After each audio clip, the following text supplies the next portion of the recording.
Hello. Hey Peggy, how you doing? Good. How are you? Good, good. Welcome. Thank you. It'll take us a bit. We've got a lot of people excited to hear from Michael and Andrew tonight about Headwaters, Glacier's new podcast. It'll take us a few minutes to, or a couple of minutes anyway, to load up what we expect to be about 75 to 100 of our fellow glacier lovers to Wow. spend an hour or so with these fellas. I see people loading in already, which is great. I see Carl and Candy. Great to see you guys again from the beautiful, fabulous Flathead. I see Stacy in from Carmel by the Sea, a place where we would all like to be at some point in our lifetime. Thanks for joining us. People from all around the country. Andrew and Michael have signed up. We sold this out to our capacity of 150 very quickly for tonight's Glacier Conversations with the podcasters, the crazy podcasters. It's been a really fun opportunity to work with you guys this year and to watch as this new program started to take hold in the park and around the country. So thanks again, folks who are loading into our Glacier Conversation tonight. Again, I'm Doug Mitchell. I have the privilege of being the executive director of the Glacier Conservancy. Joined tonight by some of my amazing coworkers, Amy Lucky and Jill Bridgman and Emily Evans and Carolyn Coughlin and Lacey Kowalski. It's really an incredible opportunity to work as a team. Lacey is our associate director for programs and policy. And so she's the person who helps drive the grant that we were able to provide to the park that provides this work. Amy works with me, working with kind of the donor community. And Carolyn works with our business partners. Emily does all of our, helps me and exist. And Jill does all of our digital work. So it really does take a village to be able to be with you tonight. Again, Doug Mitchell joining you from the international headquarters of the Glacier National Park Conservancy, which these days is virtual, as is this event. Richard and Karen, thanks for joining us. And I think we're pretty much ready to start. I've got welcomes from the flatlands of Ohio and Cape Cod, Massachusetts. So yeah, keep that. The chat feature is a great way to kind of tell us where you're from and also to ask questions. We're going to be using that. I see New Hampshire and Miami, Florida. So it's neat to see such a great representation of people from around the country who love Glacier. Since many of you have joined us, we had some great news last week when Superintendent Mao and the leaders of the Blackfeet Nation swung the gate in the east part of the park to open that gate. And that's a really neat thing for us to be able to do, to provide access through Browning and St. Mary to the east side of the park is going to be a really terrific blessing to us this year and to everybody who loves Glacier and missed not being able to be in that part of the park. And for those of us who can't be in the park all the time, one of the other ways to enjoy that is through Al Gore's interweb. This year we were able to, only through your donor support, able to fund the first season of the Headwaters podcast, which is Glacier's new podcast. Behind me is the screen of our main page at glacier.org. If you have not yet listened to Glacier's new podcast, don't leave right this minute, but after this, you can just go to glacier.org, click on the Listen Now tab there, and it'll take you right to it. Just terrific, a terrific opportunity to stay connected to Glacier and hear some great stories.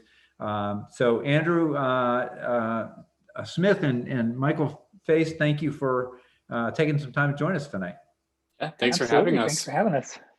We've had a kind of some fun over the spring working together on some of the promos for the podcast, and you've been very patient with the old man here, and teaching us about about what all of this is. And so give us a little bit of background, and maybe Andrew, if you want to start, kind of how did you come to both Andrew and Michael are rangers in the National Park Service. They've never made green and gray look so cool. And how did you come to this work through the National Park Service? Sure. Well, what I started working for the National Park Service in college. I did an internship at a tiny historic site in southeast Kansas, Fort Scott National Historic Site. And it was just a really cool job. And even though it wasn't the most exciting place in the world to live, it was really cool to get to share America's historic resources with the public. And there's just so many cool sites that are protected by the National Park Service. So I was pretty excited to make it a career after I graduated. And I started working as a ranger at Glacier National Park about 12 hours after my college graduation. Flew straight from the ceremony to Montana, and I've been doing it ever since. And it's one of the coolest jobs in the world. Andrew, Andrew is a Middlebury College guy. And extra credit for anybody who wants to tell me on the chat what the mascot of Middlebury is. Michael's mascot's easier because he's from Ohio State. But give us a little sense, Michael, of your path to Glacier Country. Yeah, very circuitous. I started college in Ohio State's engineering program. I was really stoked to get into the honors mechanical engineering track, and thought that was what I wanted to do for all of my childhood until 2 years later, I knew that wasn't going to be the case. And I really didn't know what I wanted to do next, but I knew I wanted to leave Ohio and just try something new for the summer. And I wound up heckling one of the longtime employees here at Glacier, Bill Hayden, who is our supervisor this summer, into giving me a job as the information receptionist at the front desk at park headquarters. So answering phones, emails, in what I later learned was the lowest paid position in the whole park, but it was a great foot in the door and enough of an experience to get me hooked. And like Andrew said, been coming back ever since, every summer throughout college, and then more or less year round after that. And I've bounced around jobs, information receptionist to becoming an interpretive ranger, where I met Andrew in 2017, and then education programming. Another thing that the Glacier National Park Conservancy funds is field trips for local students. This year, a lot of Zoom programs with students. And then most recently, as a media team member, working on the podcast with Andrew. That's amazing. It's it's such a great advantage for us to have you here in the park. And I know that 2020 probably was not the ideal time to launch this podcast. You guys had some challenges. Definitely. Yeah, it was, I think our first hurdle to overcome was figuring out if we would be able to interview people in the studio. We'd purchased all this equipment and planned on the spaces we were going to use, and that all got kind of upturned right away. And we managed to make it work with socially distancing inside and outside. But right there at the end of the project, when we were putting it all together, like I had a COVID scare and wound up getting negative results, but I was recording some of the final pieces of audio in my bedroom under a blanket because I couldn't go to the office. So Wow. Required some. Go ahead. Andrew. Yeah. There's some, maybe this goes back to Michael's engineering aspirations, but we had to come up with some creative ways to separate ourselves from the people we were talking to. And we've got some pictures of that we'll show you later on. But it was challenging, but we also felt it was especially important and valuable for people to get that taste of the park when not everyone could make their trips they were planning on this past summer.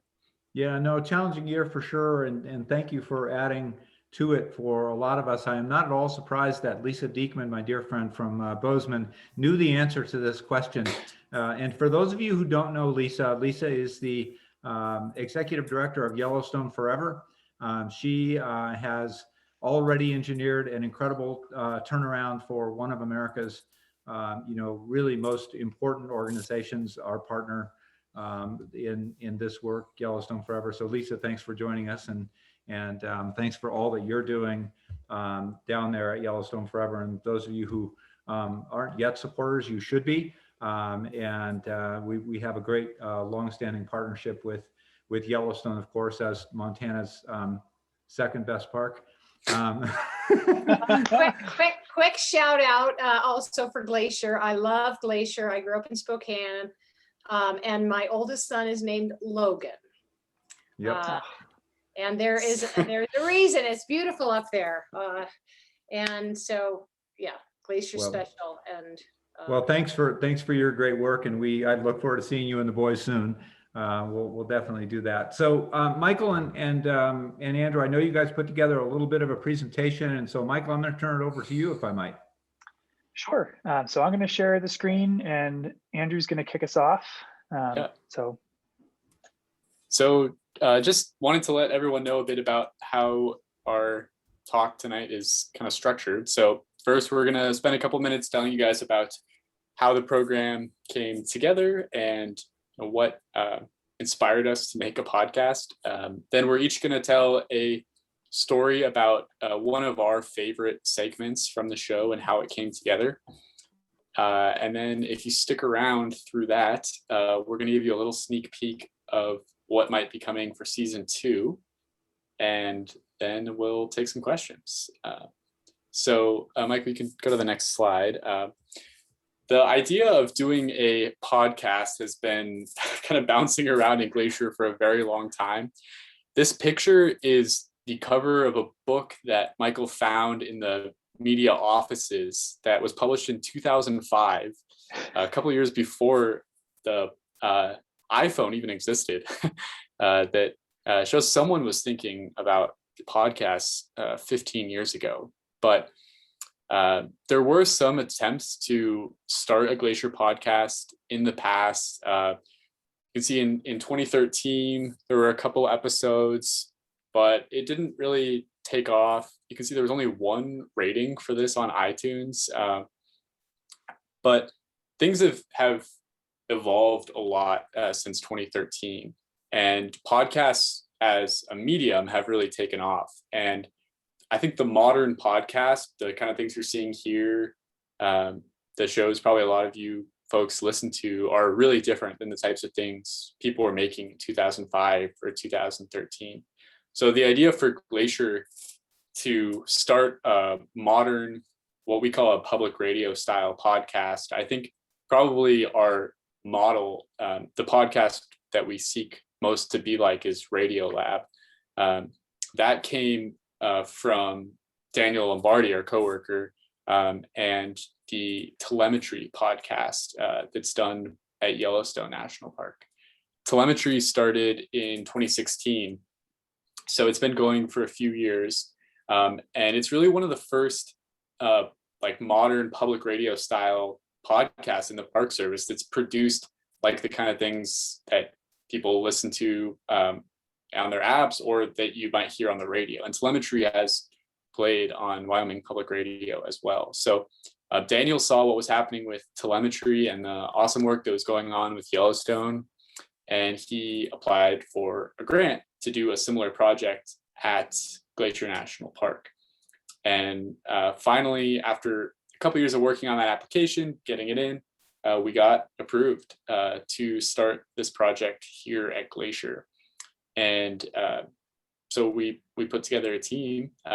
Bill Hayden, who's our supervisor, hired Michael and I to work on the podcast. We both had worked as interpreters, as interpretive rangers in the park for a number of years. Michael's had some other jobs here as well. But the really cool thing about this grant we got from the Conservancy is that it allowed both of us to focus basically full time on making this podcast for a whole summer, which really allowed us to go deep into both the research and the storytelling side, but also the technical side of producing something that sounds modern, that's easy to listen to, that sounds like the kinds of shows like Radiolab, This American Life, cereal that are really popular right now. So the two of us were working on this full time, but definitely was not a two-person project. We had Daniel helping us a lot with production, editing, and then our media team also included Alex Stilson, who was a videographer for the park, who did helped us a lot with technical stuff. And then obviously Bill Hayden, our boss, and then all of our amazing guests. And if you listen to the show, probably something that, or hopefully something that sticks out, is all the people we got to talk to that got to share their expertise. And, Michael and I have been in the park for a few years, but when you talk to someone like a Lisa Bate, that's just a level of expertise that we're not even close to in a certain subject. So it was really amazing to get all those different people involved in the project. And if I can butt in. The Conservancy didn't just pay Andrew and I to get the chance to talk to all these people, but in several cases helped facilitate interviews with tribal members by using the money that they donated to the Native America Speaks program to actually work directly with tribal members for the podcast. So that was another really great tool for us to have access to. And a major shout out to Kelly Lynch, who has been running the Native America Speaks program, because she has spent years building up trust with our tribal partners so that they were comfortable coming and speaking to us for the show, because it's not easy to take your heritage and your culture and put it in the hands of someone else on a microphone. And so Kelly had put in the work to get us those interviews. And I think those are some of the, from my perspective, those are some of the coolest moments of the show, was those interviews with the tribal members. And then you can go to the next slide. And then also for the music, we got Ben Cosgrove. Ben is a phenomenal artist. I would recommend to everyone to check out his music. He's also one of the smartest guys you'll meet. His music is based on his observation of landscapes. So he's done a lot of national park residencies. He's played a couple shows around Glacier. That's how we met him originally. And Ben has this amazing knack for translating the visual and the natural into music. So I think the score by Ben is again, for me, a highlight of the show. And all the music you hear is original compositions that were made for Headwaters. So Ben was really great to work with in creating music for us. Yeah, and he has a new album coming out next month.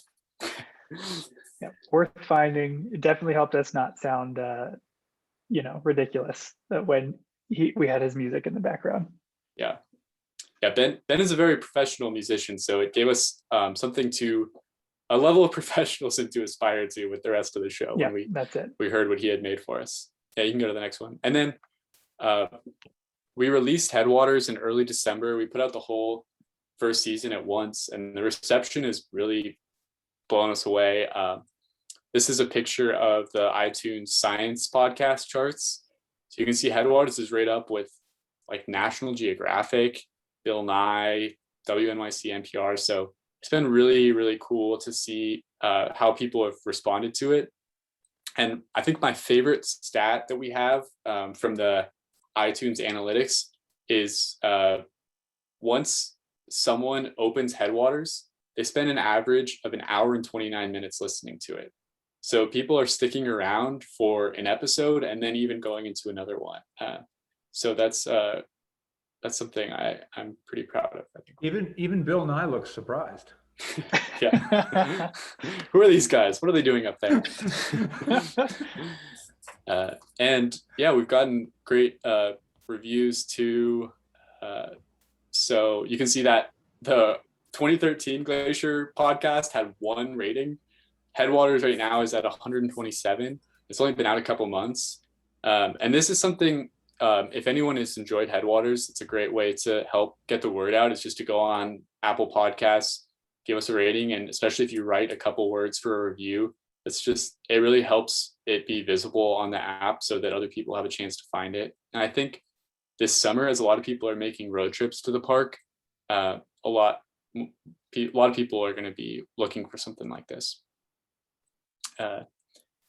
Yeah.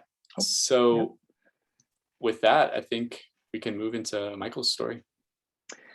Yeah, so Andrew and I'll take turns giving a behind the scenes look, if you will, at a story that we each produced and that we had a lot of fun making. And one thing worth mentioning is that neither Andrew or I, coming into this project, had any experience making podcasts, producing radio. We both saw ourselves as fairly tech savvy people, but coming into it, it was something we kind of had to learn on the fly. And luckily for us, there was a lot of groundwork done the winter before we started working by Daniel Lombardi and our coworker, Renata Harrison, researching story ideas, brainstorming what the show might look like, what the format might be. And so when we showed up, they handed us story ideas and episode ideas for most of the regions in the park. We wound up focusing with our episodes on a different region of Glacier and exploring a different theme in each place. But the only place that wasn't covered in all that first research was the North Fork. And so early on, Andrew just pitched a handful of ideas that would become our North Fork episode. And one of those stories started at the Numa Ridge Lookout. Now, I obviously can't see anyone, but I am curious if, show of hands, anybody has been to Numa Ridge Lookout. It is a 11-mile round trip hike with about 3,000 feet of elevation gain, looking out over Bowman Lake in the North Fork. So you'd be hard pressed to find a better view there. But what stood out about Numa Ridge Lookout wasn't just that it was a lookout, because it is one of 17 fire lookouts built in and around Glacier, in Glacier over the years, one of 9 still standing today, and one of 4 that is still actively staffed. But what drew Andrew to Numa was that one of the people over the years that staffed Numa was Edward Abbey. Edward Abbey is the famous early American nature novelist, known perhaps best for his books Monkey Wrench Gang and Desert Solitaire. And Desert Solitaire, having read it, reads like a love letter to the desert. It recounts his experience as a seasonal ranger in what is now Arches National Park in Utah. And he bounced all over the American West. I was just in the Sierra Anchas in Arizona, where he staffed the Aztec Fire Lookout. But he also spent a season at Numa. And so when Andrew handed me a stack of writing from Abby's season at Numa, I was expecting that sort of reverent, poetic writing. And some of it very much was really entertaining to read. I have an excerpt here. What do people do on a lookout tower when, as now, the season is wet and there are no fires? I enjoy climbing the local mountains, scaling the most hideous bare rock pitches step by step, hand by hand, without aids, without ropes or partners, clinging to fragments of loose shale, a clump of bear grass, the edge of an overhanging snow cornice above a nightmarish abyss, picking a route toward even higher and more precarious perches through my trusty pair of binoculars. The effortless, angelic, and supine approach to danger. So he had a lot of quotes in there about the daily life of a lookout, but a surprising number of his entries were not so poetic. They were more kind of disgruntled, and one of the ones that stood out to me was him referring to his view from Numa Ridge Lookout as the foggiest, boggiest, buggiest country he has ever seen in his life. Everywhere he looks below timberline, the land is clothed in solid, unbroken greenery that gives the country an unhealthy look. So it wasn't the kind of romantic writing that he'd written about the desert. And so the initial plan was to use these anecdotes from Abby's journals to paint a story of what life is like as a fire lookout. And I wasn't really sure what I wanted the theme or the message to be of the story yet, so I arranged to meet the current lookout, a woman named Karen Reeves, who staffed Numa in 2020 and in 2019 and has been a lifelong lookout as well. Now, she really graciously invited me up to interview her, but just like we mentioned in the beginning of this, that invited all sorts of COVID era creative thinking. When we go out into the field to conduct interviews, we don't have our studio equipment that's set up and in a set place. We're using these shotgun microphones with handheld battery powered recorders, which is really easy to talk to yourself with, just to point it at your face, but it's hard to not be 6 feet close to somebody just with your arm span, and your arm gets tired holding it out the whole time. So in many cases, like this time at Numa, I would just use this slipshot approach of duct taping it to whatever I had nearby, whether that was the railing of the lookout at Numa, a tree when I interviewed Mariah Gladstone, or the door frame of the Belly River Ranger Station.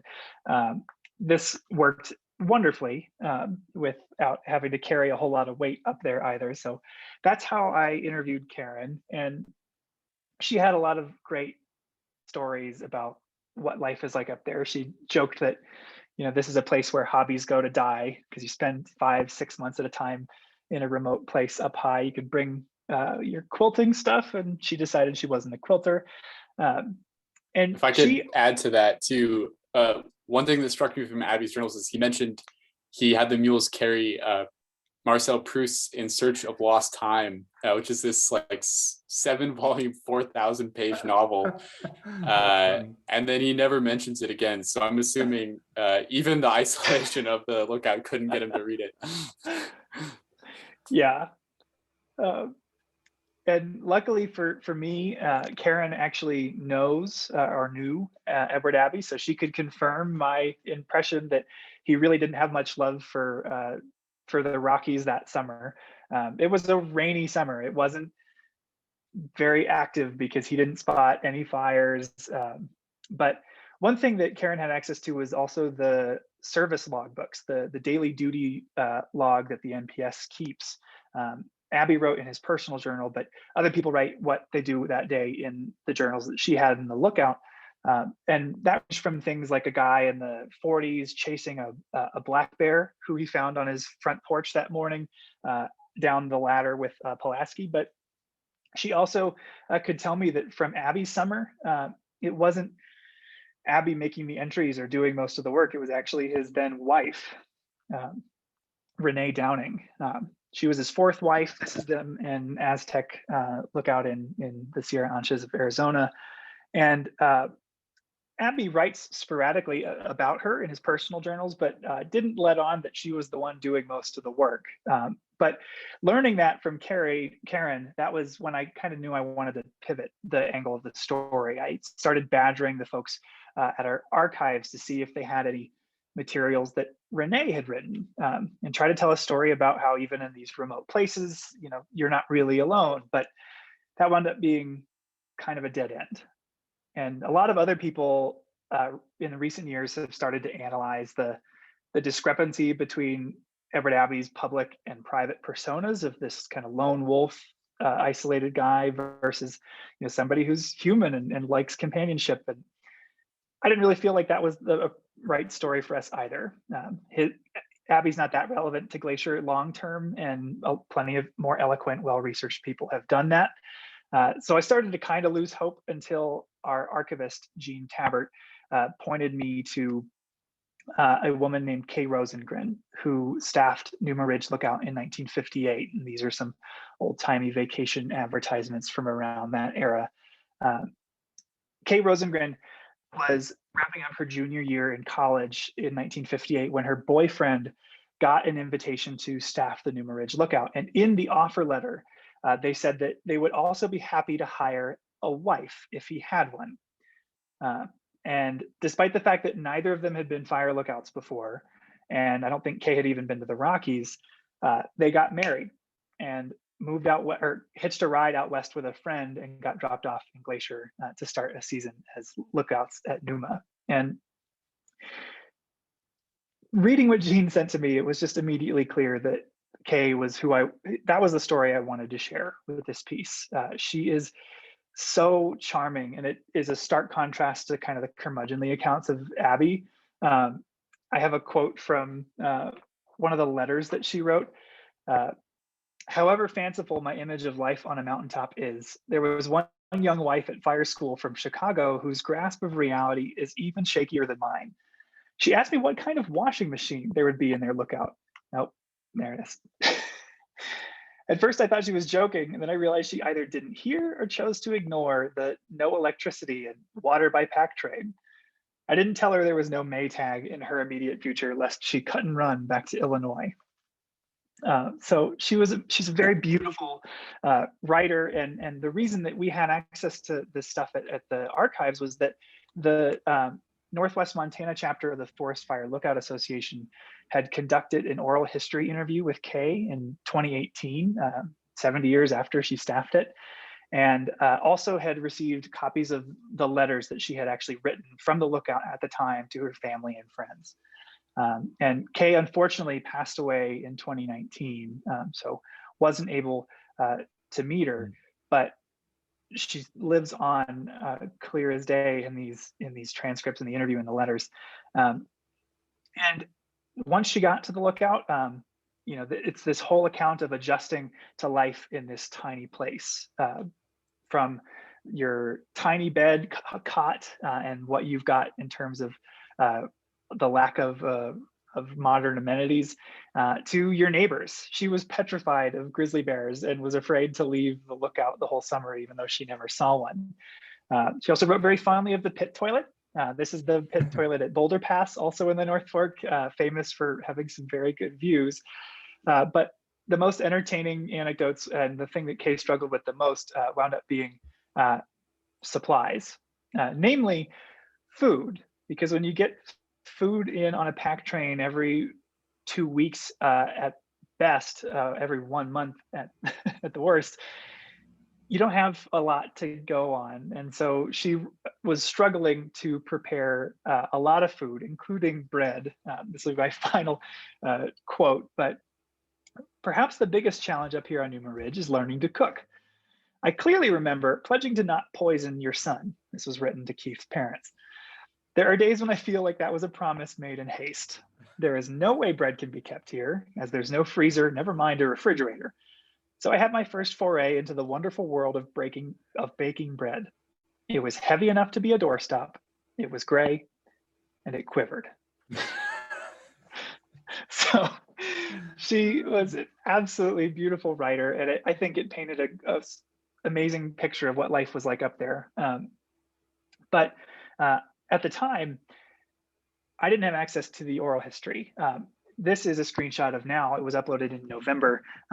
The Northwest Montana Forest Fire Lookout Association does a number of these oral history interviews and makes them available to the public on the University of Montana's website. And if you search for Kay Rosengren's name, you're able to listen to the full interview that they did. But the woman who conducted the interview, one of the women, Beth Hodder, Jean put me, our archivist put me in touch with Beth, and I got to interview her both about the history of fire lookouts and about her interview with Kay and all that. And one thing that struck me was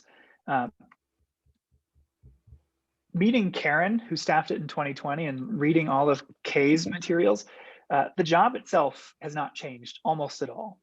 Karen does have a propane refrigerator in 2020, but other than that, despite how much the world around it has changed, life as a lookout has pretty much stayed the same. And so that was what I wound up trying to focus on, was that element of that through line that fire lookouts can provide. And by looking at the history of the people who've worked there, you can see that people's affection for, dedication to this park has remained just as constant as the lookout themselves. So I got the audio of Karen's oral history interview. I brought a friend and a backcountry ranger from Glacier, my friend Laura Funk, in to rehearse the letters Kay wrote back in the 50s. And going out and gathering all the field tape, like doing interviews in the field and figuring out how you're going to piece them all together is like the best part of the job, but actually sitting down to edit all these little waveforms and audio clips was definitely a steep learning curve. I think my prescription on my glasses has degraded as a result of staring at it long enough. But the end result was a story that hopefully captured that idea of so many things in our world have changed, but people's love for Glacier, has remained a constant. Because Kay and Keith, her husband, after spending one summer here at Numa, came back every summer for the rest of their lives. So that was a really heartwarming story, one that I really enjoyed working on. But now I'm going to hand it over to Andrew. Awesome, thank you. Yeah, I love your story, Michael, because we went from having like a okay story about Edward Abbey to a really amazing story about Kay, just because you took the extra step to find out like what you really wanted the story to be about. So it's Thank you. Yeah, I appreciate that. So I wanted to talk about a story from what's probably my favorite episode of Headwaters, which is Burn, all about the Lake McDonald Valley where I live.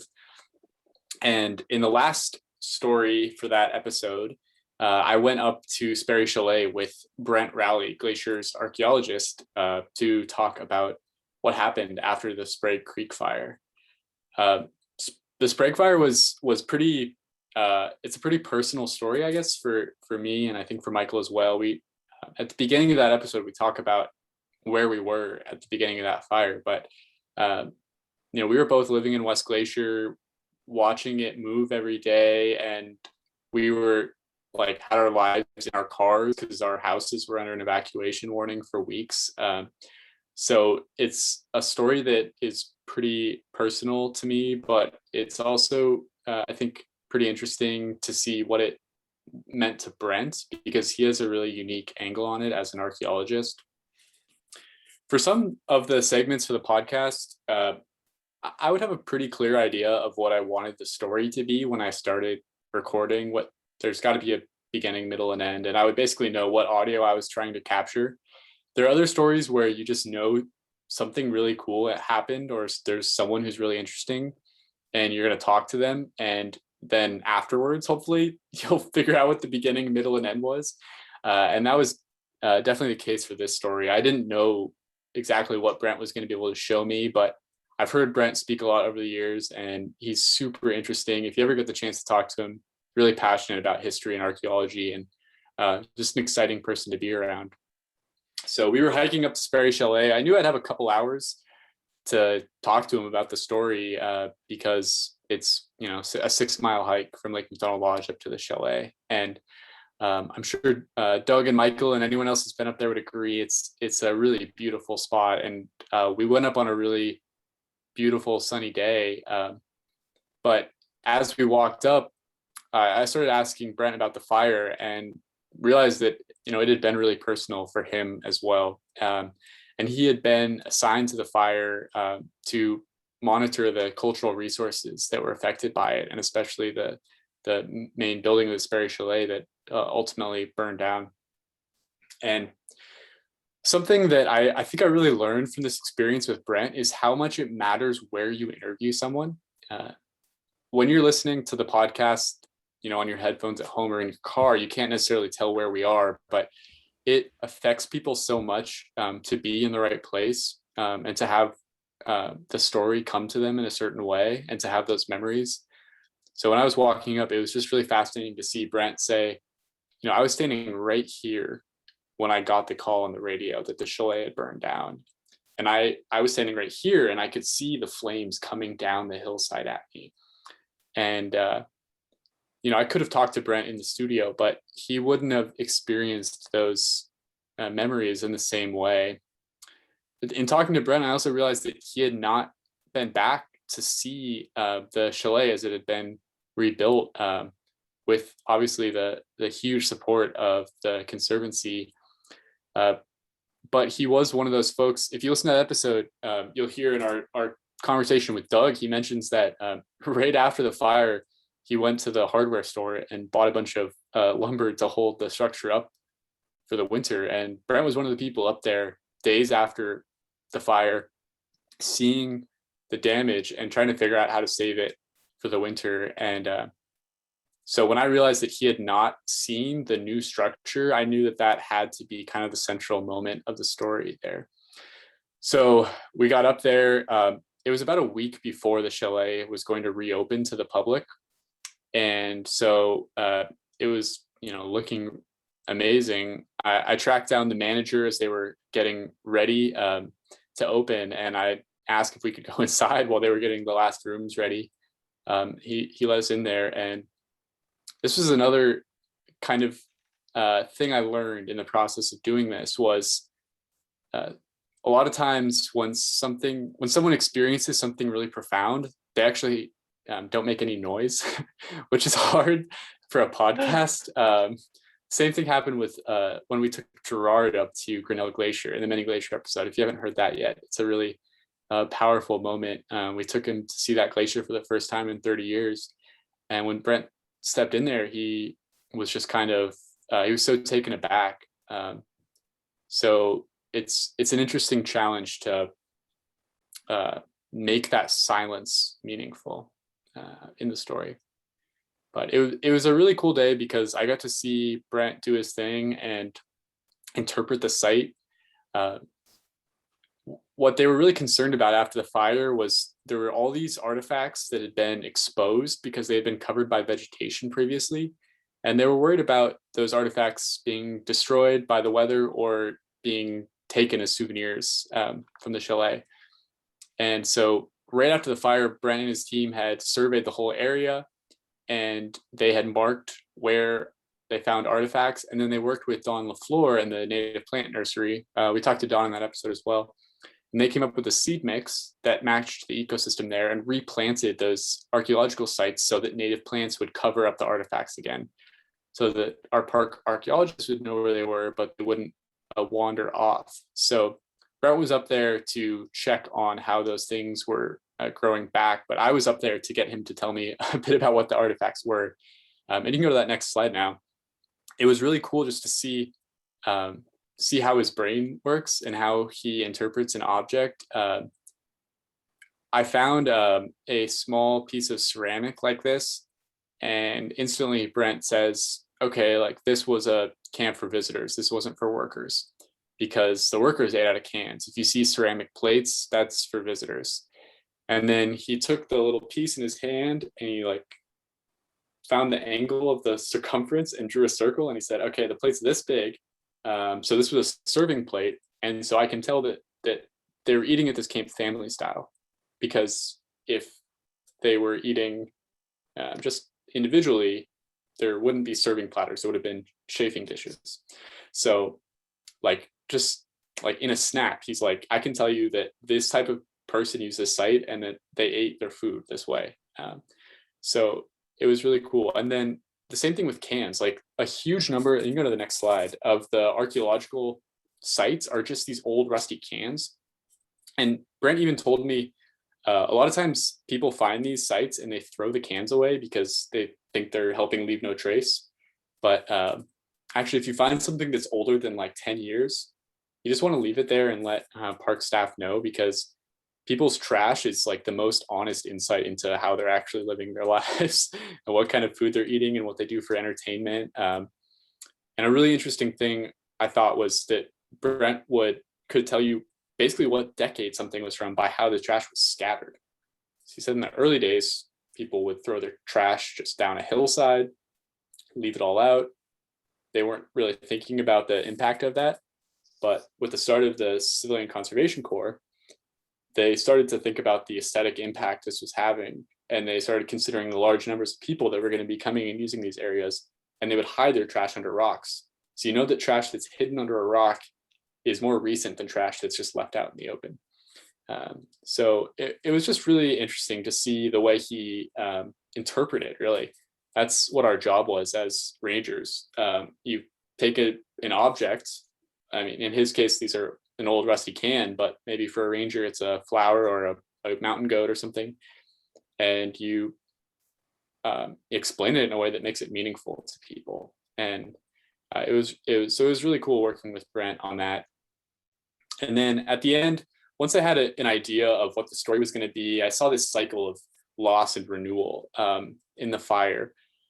I just sat down with him to ask him some kind of general questions about his life and how he approached his work. And you can go to the next slide. At that point, I started noticing all around us just this life. So there were these pasque flowers that were pushing out of the charred vegetation. And then on the next slide, this made it into the audio. A goat came up and just walked right through where we were sitting and talking. And in the midst of all the devastation of the fire, I started to think, this place is doing okay. It's all right. And the goat's doing its thing. The flowers are here. And this ecosystem is really resilient. And it's found a way to persist. And it was just kind of inspiring, I thought. And so we ended that episode by talking about the way that maybe we can learn a lesson from these flowers and these goats that see how life goes on and finds new beauty and new meaning in the aftermath of this event. So yeah, that was just a really cool day, and hopefully that gives you sort of some insights into how we approach storytelling in the show. Yeah. And then just as a bonus, oh yeah, go ahead. I was going to say that one thing that from the top we wanted to make sure we did was to tell stories that would be interesting to people who were like lifelong glacier lovers and people who'd never heard of us before. So we got a lot of feedback from the people that we knew that had worked in the park that had told all the same stories we were familiar with. And one of the most consistent things that I would hear from people was how excited they were about this story. Andrew, was, the tape with Brent just was probably among the most engaging we had over the whole series. And it was a joy to listen to, only having talked to Brent like around the campfire down in housing. So great work. Yeah, thank you. And then, as a bonus, while we have some fans with a visual element, I wanted to show you guys on the next slide. This is the glaucous gentian that we found in Apex. So I'm not going to go into the whole story, but if you listen to that episode, you know how much of a pain it was to find this flower, and this is ultimately what it looked like. Yeah, we didn't even include in the final cut that we found it once and then lost it again and had to find. Yeah, so it's a good segue into our giveaway tonight, though. It is. Yes. Right, because we have the generosity of one of our longtime supporters, Katie Gibson, and the High Country Apps. They have a Glacier Wildflower app that's a really cool app that is for sale on all the app sites, and they are making available tonight. And Emily will be doing a random drawing for people who are with us tonight. 5 of the apps, you'll get a download code that you'll be able to download the app for free, and it's really cool. You don't have to be hooked up to the internet. You can point it at the wildflower and it will give you a wildflower identification in Glacier. So that's a cool thing that Katie and her team at High Country Apps are making available tonight. So I would not have known in a million years what that was, but with that app, I would have. There you go. Cool tool.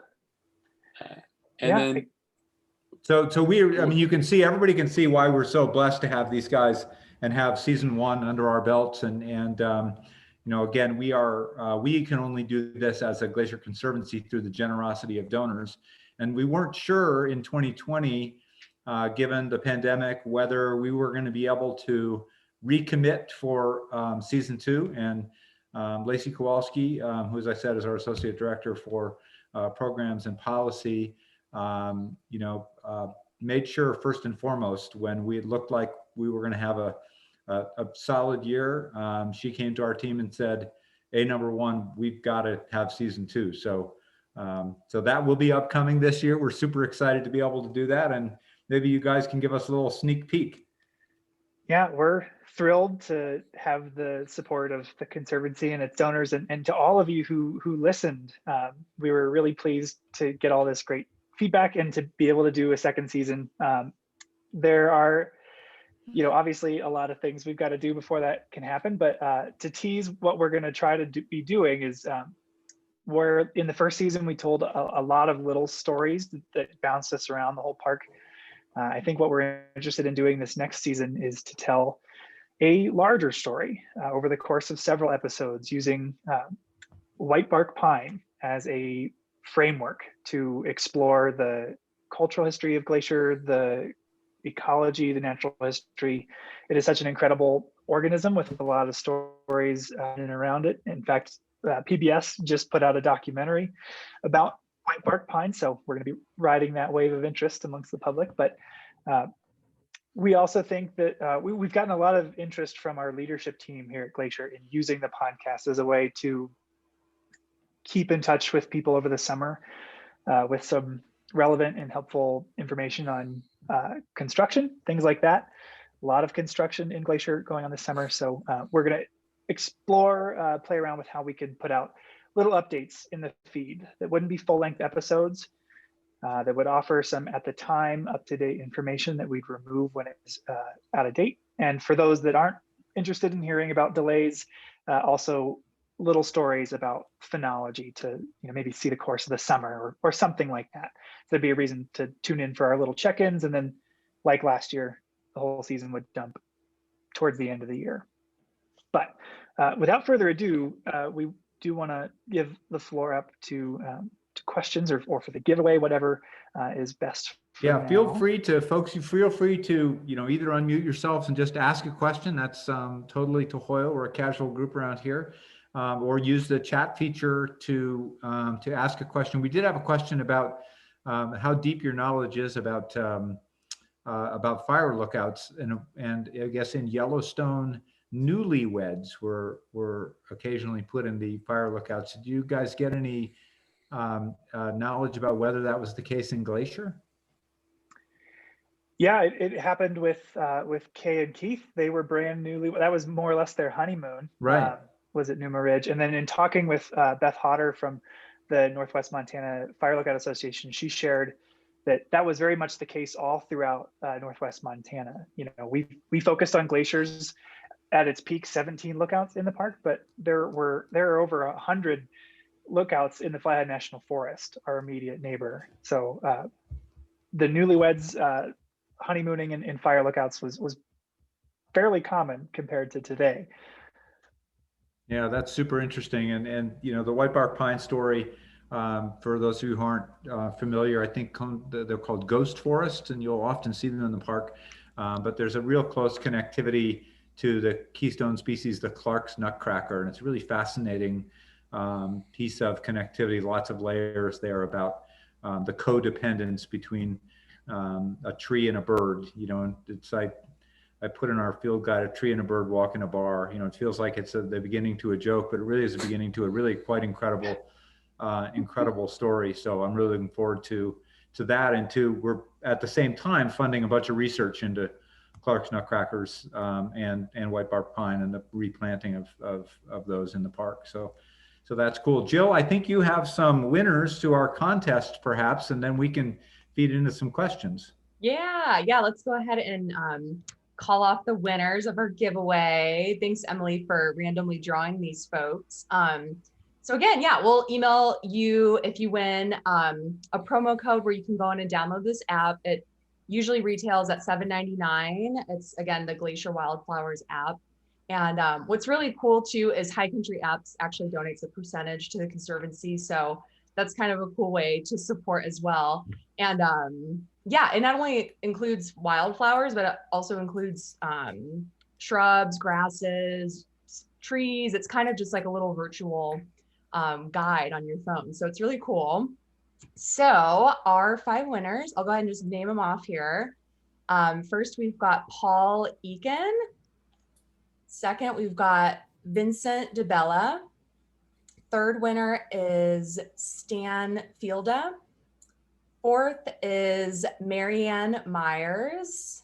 And last but not least is Emma Rifai. I apologize if I mispronounced your last name, Emma. But so those are our 5 winners: Paul, Vincent, Stan, Marianne, and Emma. I'll go ahead and put a little comment in the chat as well, and we'll follow up with an email to all of you for your promo codes. Awesome. Congratulations, and thanks everybody for joining Yeah. us. We've still got a few more minutes to kind of go through some questions. One of the questions I noticed as Jill's doing her typing before I hand it back over to her is, how much time does it take you guys to do a single hour podcast?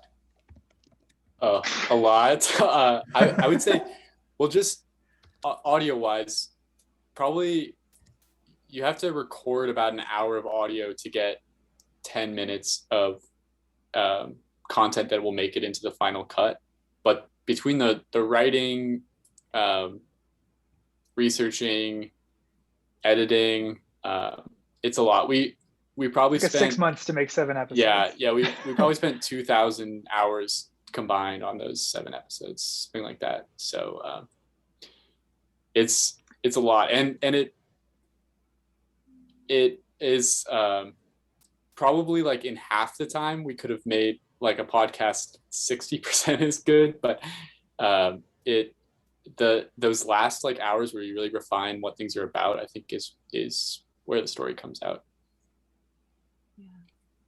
Cool. Yeah, that's for sure. It takes a lot of time to do something deliberately like that and put it together. The editing is just crazy for sure. So Jill, I know we've got a few other quick questions in there as well. A couple people were just asking about names again that you guys touched on. Ben Cosgrove was the musician, correct? That's right. Yeah. And then someone was also wondering about Brent's last name. It was Brent Rowley was the archaeologist. Yeah, Typed it out in the chat. ROWLEY. Cool. yeah. Someone asked, Andrew, I was amazed to learn that Sperry used to have telephones. How was the decision made to install them and then to remove them? Do you know? Oh yeah. I don't know the dates exactly, but I kind of know the story. That was something really cool because as you hear in the podcast, there's like this blue glass that was all over the place, and I had no idea what it was. And I asked Brent, and they were it was insulators that would go around the phone lines so they could run them up to the chalets. And in fact, this is kind of connected to Michael's story. Before radio technology was really good, there were phone lines all over the park. The CCC ran phone lines like up to all of the fire lookouts, and there used to be a phone line up to Logan Pass. If you hike the Hidden Lake Trail, you can see the remnants of the phone line in the trail there. So before World War II, everything was connected by phones, extremely expensive to maintain, like thousands of miles of phone line in the wilderness. So once radio repeaters were good enough to be reliable, the park stopped maintaining them or removed a lot of them. So there's not really any phone line that's active anymore, but it was a huge undertaking. And in fact, the phone line up to Numa Lookout from the Bowman Ranger Station, if you're interested in this, Google more, because I don't know all the details, but it was a certain type of phone line, and it was like the last of its kind in the whole US. It's a National Historic Landmark, the phone line itself.